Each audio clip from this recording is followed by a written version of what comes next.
اب ہم جانتے ہیں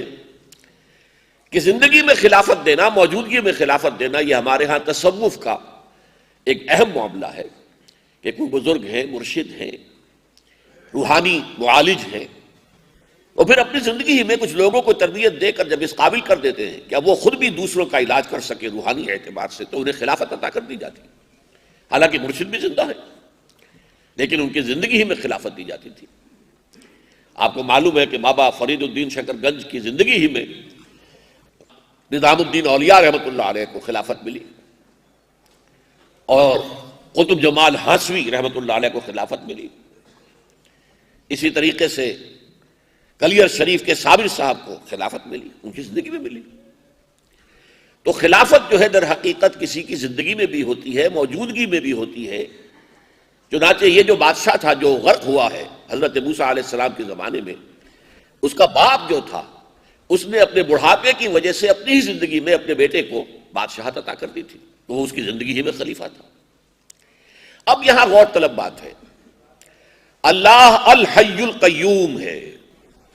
لا یموت ابدا ابدا، ہمیشہ زندہ رہنے والی ہستی ہے جسے کبھی موت وارد نہیں ہونی۔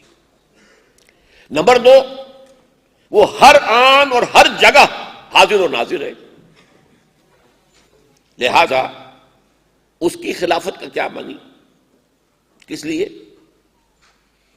اس کا سبب کیا ہے؟ اگرچہ وہ ہم سے ہماری رگے جاں سے بھی قریب تر ہے، لیکن اس کے اور ہمارے درمیان غیب کا پردہ حائل ہے۔ یہ جو غیبت ہے وہ وجود کے اعتبار سے نہیں ہے، اللہ موجود ہے، ہر جگہ موجود ہے، هو معکم اینما کنتم، الحی القیوم ہے، لیکن جو غیب کا ایک پردہ اس نے اپنے اور مخلوقات کے مابین حائل کر لیا ہے، اس کی بنا پر اس نے خلافت عطا فرمائی، اور خلافت کے لیے حضرت آدم علیہ السلام کی تخلیق ہوئی۔ جو میں نے سورہ بقرہ کی آیت کے حوالے سے، اور وہ مضامین ایسے ہیں کہ جو سب لوگوں کو مستحضر ہوں گے، وَإِذْ قَالَ رَبُّكَ لِلْمَلَائِكَةِ إِنِّي جَاعِلٌ فِي الْأَرْضِ خَلِيفَةً، اس پر پھر کچھ گفتگو بھی ہوئی ہے، کچھ رد و قدع بھی ہوئی ہے، کچھ اشکال کا اظہار کیا ہے فرشتوں نے، اس کا اللہ تعالیٰ نے جواب دیا، اس کی تفصیل میں جانے کا یہ موقع نہیں ہے۔ لہذا اب ہمارے سامنے آیا کہ خلافت الہی یا نیابت الہی اس کے مساوی ہے کہ حکومت الہی خلافت انسانی کے ذریعے سے دنیا میں نافذ ہو۔